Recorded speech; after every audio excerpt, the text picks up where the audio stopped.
La voluntad de saber es el volumen uno de la historia de la sexualidad de Michel Foucault. Este libro es una de las obras más importantes del autor y se considera dentro de lo que sería la segunda etapa de su pensamiento, que está vinculado al poder y a un enfoque productivo del poder. En esta obra Foucault parte del cuestionamiento de lo que llama la hipótesis represiva, entendiendo por esta el hecho aceptado de que los discursos sobre la sexualidad y el sexo han sido prohibidos y silenciados.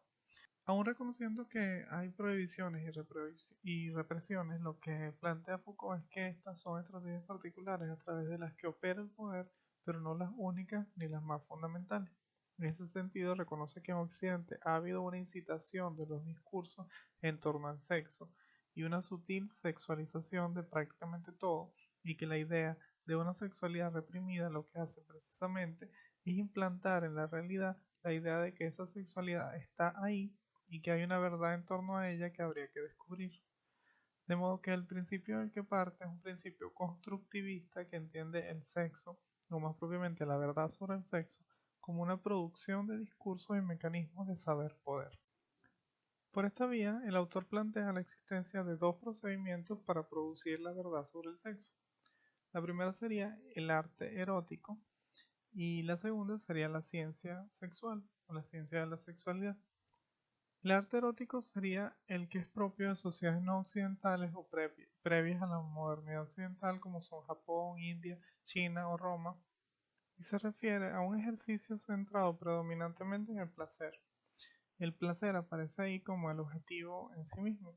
Se trata de buscar los medios para extraerlo, trabajarlo desde el interior, aprendiendo a amplificarlo. En ese sentido, supone un cúmulo de conocimientos que se transmiten de generación en generación, y ese saber, que sería una verdad sobre el sexo, depende de los que conservan ese conocimiento, que deben guardarlo como un secreto para pasarlo a aprendices y neófitos. Por otro lado, la civilización occidental ha desarrollado lo que él llama una ciencia sexual o ciencia del sexo. Esto también presta atención al placer, pero no especialmente para amplificarlo, sino para diseccionarlo y explicarlo con relación a los sujetos. Por lo tanto, la verdad del sexo en este caso no está en las generaciones que han cultivado los placeres, recibido los saberes, sino que parte del interior de los sujetos. Y para llegar a ese interior, la ciencia sexual recurre a un mecanismo que ya existía, que es el mecanismo de la confesión. Según Foucault, la confesión es retomada porque ésta permite ir al corazón del individuo y extraer de ahí su verdad.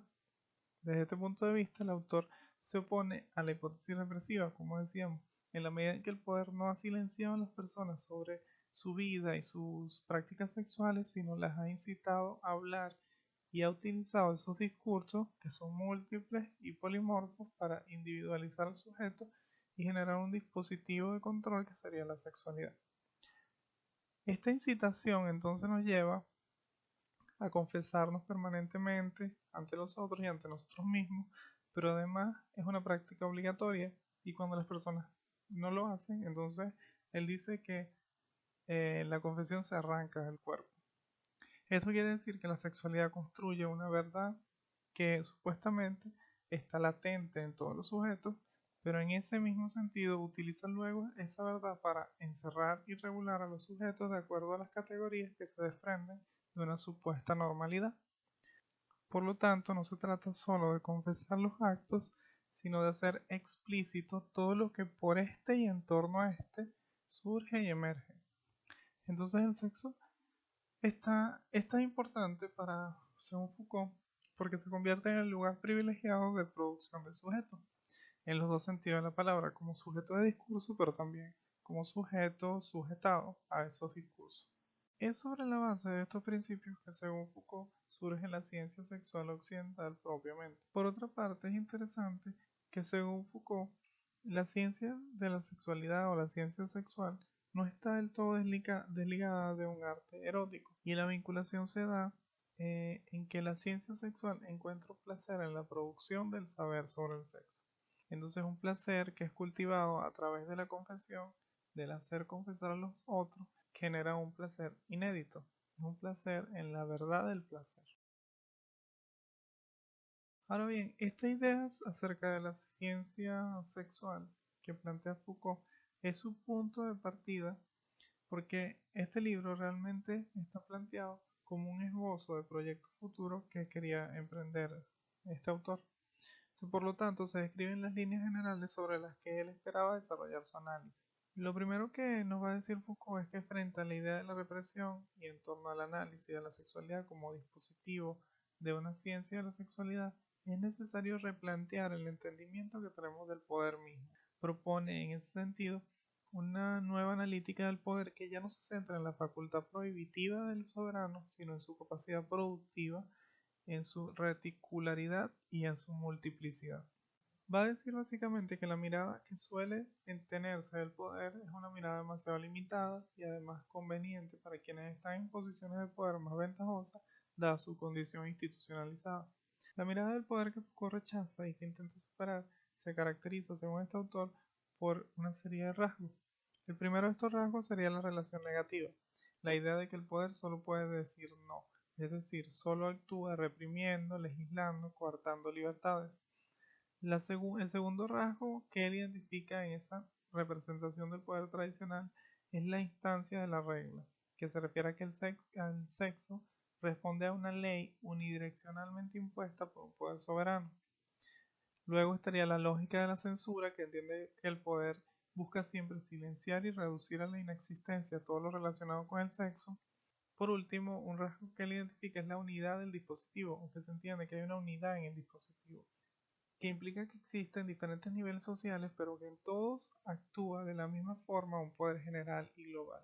Es decir, todos esos niveles estarían alineados o responderían en última instancia a las mismas estructuras superiores. Esa representación del poder que en los términos del autor se limita a decir no, él lo llama un poder jurídico político y se corresponde con un modelo de derecho que históricamente surge con las monarquías europeas. Pero eso no quiere decir que durante el periodo monárquico el poder actuara de esa forma tan limitada y unidireccional, o que actuara solamente de esa forma. Lo que señala el autor es que esa representación surge durante aquella época y surge desde la propia monarquía para legitimarse, ya que sustentaba todo el ejercicio de su poder en leyes y normas escritas, y hacía ver que era esa la única forma de tener poder. Frente a ese modelo, Foucault va a proponer o va a apostar por un modelo estratégico que logre desligarse de esa vieja representación y visibilice la eficacia productiva que está presente en el poder siempre. De manera muy resumida, Foucault lo que propone es que el poder no es un foco desde donde emana una fuerza globalizante, sino un conjunto de relaciones estratégicas, muchos puntos donde se ejerce el poder. El poder en este sentido no se tiene, sino que se ejerce en el contexto de relaciones móviles. Desde este punto de vista, el poder viene desde abajo y la hegemonía o las hegemonías son efectos de poder más que una realidad estable e inamovible. Siempre habrá resistencia, pero esas resistencias se inscriben en el poder ya que no hay un exterior a este. Y finalmente, si bien las relaciones no son estáticas, las estrategias conjuntas e integradas, suficientemente articuladas, según Foucault, pueden permitir, como de hecho lo hace, la existencia del Estado, pero también genera un espacio de posibilidad para el surgimiento de una revolución o de revoluciones. Finalmente, partiendo de estos planteamientos, Foucault propone entender el nacimiento del dispositivo histórico de la sexualidad a partir de 4 conjuntos estratégicos que surgen con la ciencia sexual, que serían la histerización del cuerpo de la mujer, la pedagogización del sexo del niño, la socialización de las conductas procreadoras y la psiquiatrización del placer perverso. Estas 4 estrategias, según Foucault, son las que van a constituir el dominio de la sexualidad que permitirá el control de los sujetos a través del sexo. En los 4 casos se trata de regular tanto a la mujer como al hombre para orientarlos a la productividad, sea desde la infancia, sea desde la familia.